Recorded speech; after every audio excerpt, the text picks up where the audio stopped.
If your prospects can't remember what it is you actually do for them, you've got a problem. And it's probably not the problem that you think it is. One of the biggest keys to being a great financial advisor comes down to simplifying the complex.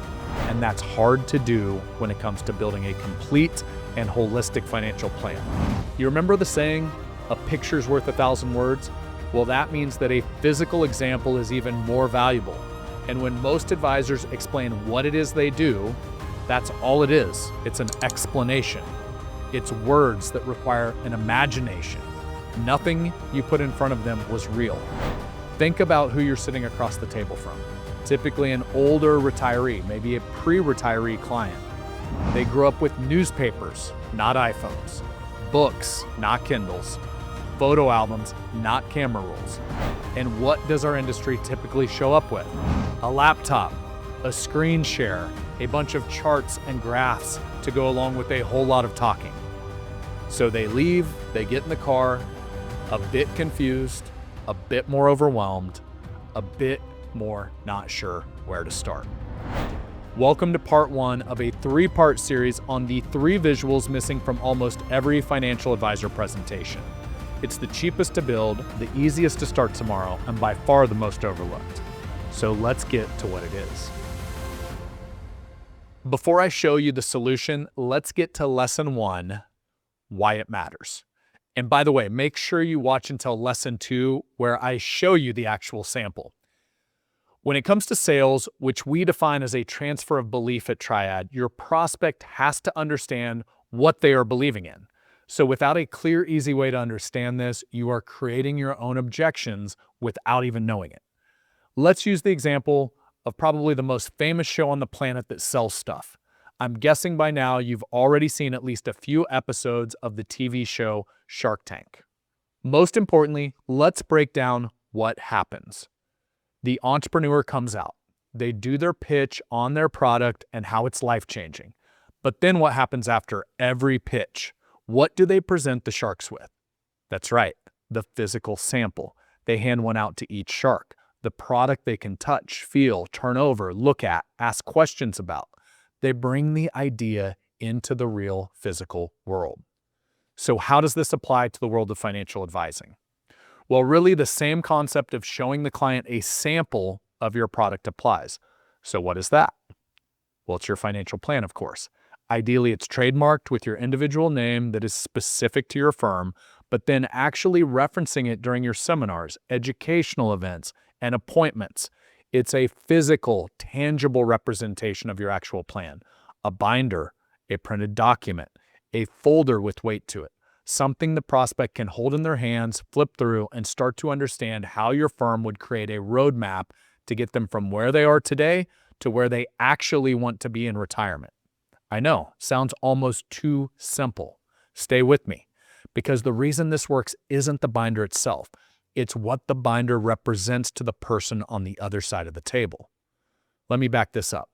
Go visit a car dealership this weekend. They don't talk to you for an hour and then say, you'll get the keys in the mail. They walk you over to the car, they ask you if you want to get in, and take a test drive. There's a reason they do that. Hire a general contractor for your house. He shows up with a rolled up blueprint. He unrolls them on your kitchen table. You're leaning over the table, talking through the plans. And the great home builders, they ask you if you want to walk through a spec house to see how it lays out in person. Okay, back to our industry. What's the equivalent? What do most advisors physically hand a prospect during a meeting? For most advisors, the honest answer is nothing. Maybe a follow-up email with a calendar link to schedule the next appointment. That's about it. And we wonder why so many prospects ghost us between meeting 1 and 2.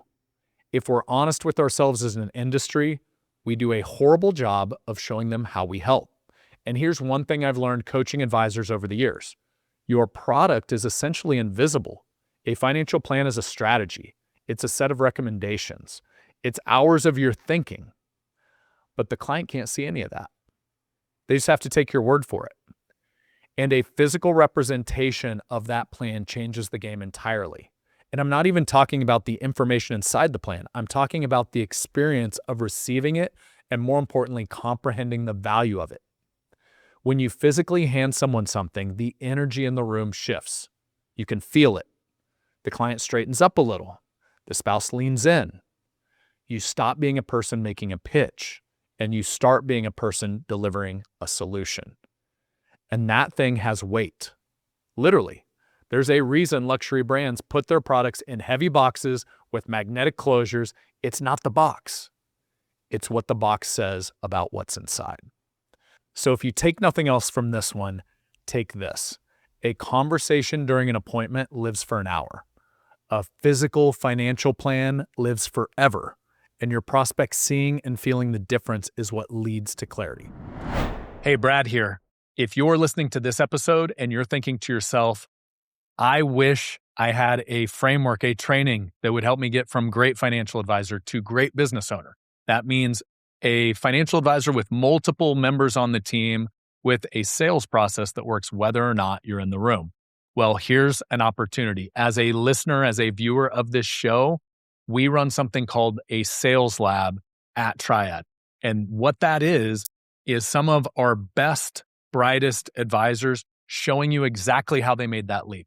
Here's the process. Here's the framework. Here are the points we hit in a first, a second to dial that in, not only for you, the founder, but for the other advisors on your team to be able to translate this, like I said, whether or not you're in the room. So if that's you, there's a link below in the description on YouTube or out on your favorite podcast player. Scroll down, it will say Sales Lab. Click a link to apply to see if the next one's an opportunity for you and your team. And with that, back to the episode. Okay, let's get to lesson number 2. Okay, now the next question, what do you actually put in their hands? Let's make this easy and show you a quick sample. It's simply a physical representation of the financial plan that you would build on their behalf. Here's a real-life sample of one of our Triad members and their proprietary planning process. You can see it's got a cover page. It's got a table of contents similar to a book with 5 chapters. An overview of some of the biggest gaps and concerns. And then the rest of it is really tabs dedicated to each of those 5 chapters, essentially how you would custom build out a CFP standard plan. Not rocket science by any means. Okay, so the next question, what do you actually put in their hands? Let's make this easy and show you a quick sample. And this is where I see advisors get stuck. For version 1.0, they overcomplicate it. They start with a 200-page binder with custom embossed foil across the title, and they never ship it because they never complete it. Don't do that. Start simple. A nice leather-bound binder, your company's logo on the front, then think of it like a book. You have a title and cover page, naming your proprietary process. You have a table of contents, sharing each of the worlds you help with. At Triad, we coach to a CFP standard financial plan that includes 5 worlds. So with this example, your table of contents would include 5 chapters, 1 for each world you help with in the financial plan. And in each chapter, you may have a sample of some of the more common issues you see with clients and high-level strategies you commonly use to fix these problems. That is enough to start. Added bonus, visuals are great to help simplify. So if you have common frameworks, we coach and teach a number of them at our sales lab here at Triad. Make sure to include those as well. Also, make sure the sample plan has the investable asset levels of those you want to serve and are most equipped to serve. It goes without saying that if your ideal prospect is 1 million plus of investable assets, you wouldn't use 250K examples in your binder. Now, I know some of you are sitting there thinking, Brad, we live in a digital world. Everything's a PDF now. Why would I print anything when I can just screen share my financial planning software on the TV in my conference room? Because it's not for you. It's for them. Your client demographic grew up in an analog world. My mom and dad still read a physical newspaper because when you physically hand someone something, you create a moment a screen can't create. You're saying, this is real. We can build this for you.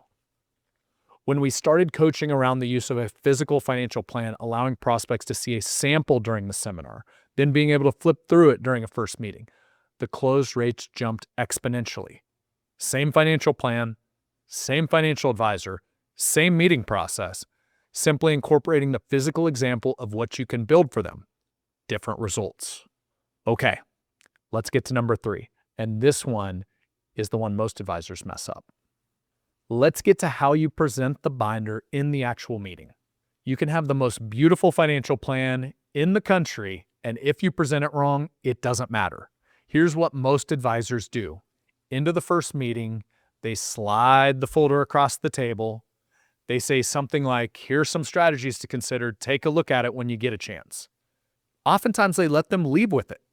And that folder is going in the passenger seat. From the passenger seat, it's going to the kitchen counter. From the kitchen counter, it's getting buried under tomorrow's stack of mail. That's the mistake. This is a sample plan. This isn't their plan. Never forget the age-old saying, you get what you pay for. And this prospect hasn't committed to anything, let alone becoming a client and you building a plan on their behalf. That binder doesn't leave your office because it isn't their plan. It's an example of some of the concepts that could apply to them and showing them what you're willing to custom build on their behalf. What good would it do to walk out of an architect's office with the blueprints to someone else's dream home? It wouldn't. So here's the move. Here's the moment that earns the next step and the commitment.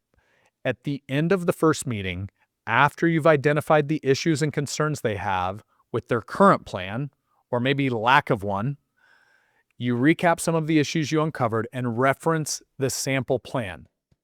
You hold it up, you slide it across the table. You let them know that the next time you get together, you and your team are going to put together a rough draft of some of the strategies that could apply to help them get from where they are today to where they want to go in retirement. You do this while you're referencing the binder, even grabbing it, flipping through it, letting them know the next meeting that once they feel good about that, they'll be able to decide if building out a custom version of your XYZ financial plan will make sense for them. One more thing worth repeating, don't overthink the binder. I've seen advisors spend months designing and redesigning something and then never getting it printed because it wasn't perfect. Get version 1.0 live and in use. Treat it like software. You can always roll out version 2.0, 3.0, and beyond. You won't know what to improve until it's in use in the real world. After all, it's just a rough draft. It's not the real thing. All right, one last point as we wrap today's conversation. For those of you out there thinking, hey, Brad, we're in 2026 now, and why are you telling us to go back in time and start printing out actual financial plans? I want to be really clear. That is not what I'm telling you to do. What I'm sharing with you is the concept of how a physical example, so that people can understand what it is you actually build on their behalf to help them get from here to here, is really a key to simplifying the complex. And oftentimes when it gets to the final stage of asset allocation and truly building out the financial plan, what many of our firms will do is say, hey, as we walked through our proprietary process with each of these 5 worlds, one of the things that's really important is we want to understand what it is that's getting in the way of you, living your ideal retirement. And one of the things that's really nice is today we have things such as financial planning software. Maybe it's up on a screen in your conference room. And the nice thing is the old way of doing this, when we print out a piece of paper, honestly, it's obsolete as soon as the market opens tomorrow because all of the numbers are going to change. So that's why we have this portal where you have access to all of the plans we build as they update, as they change, as they evolve with the markets, with the things that change in retirement as it plays out. And so the really nice thing is if you would like us to print this out so you have something to take home, keep in a safe place if anything were to happen to you, so it's there for your kids and they know who to call, that's great. We're happy to do that. Many of our clients simply just prefer to log into their portal and they can see a lot of this as it changes and evolves. So I just want to be really clear with that because a few of you are probably out there thinking like, why is Brad telling us to go back to 1980 here and print this thing out? That's not the whole point of this conversation. It's to understand the demographic that you're serving, how they consume and how they have grown up consuming content, and how to make this an easy way to understand the value that you provide as a financial services firm, I'm not saying to ignore today's technology, so just wanted to make that point as we wrap today's conversation. Okay, so let's recap. Here's what we covered in part 1 of our 3-part series on the visuals that are missing from almost every financial advisor's meetings. Number 1, the why it matters in the first place. Number 2, the physical example or sample. And number 3, the presentation during the actual meeting. Hopefully this one hit home for you and opened your eyes to the power of providing a physical sample of your financial plan. I can tell you with confidence, it works. Also, if this resonated with you and you would prefer to see how this works in person, that's why we created Triad Sales Lab, where we discuss exactly how this plays out in a real-world appointment setting, how to present this, how to slide it across the table and reference it. And if you'd like to apply to see if this makes sense for you, we've pinned a link below to make it easy. And if you happen to be listening on your favorite podcast player, there will be a link in the show notes. Also, leave a comment if there are any other things you've seen resonate to help simplify how you help clients during your appointments. I'd love to see where everybody's at on this one. And if you got value out of this, hit subscribe. It will make sure the next 2 parts of this series show up for you as soon as they drop. I promise the next 2 are just as powerful as this one. With that, thank you for watching, and we'll see you on the next one.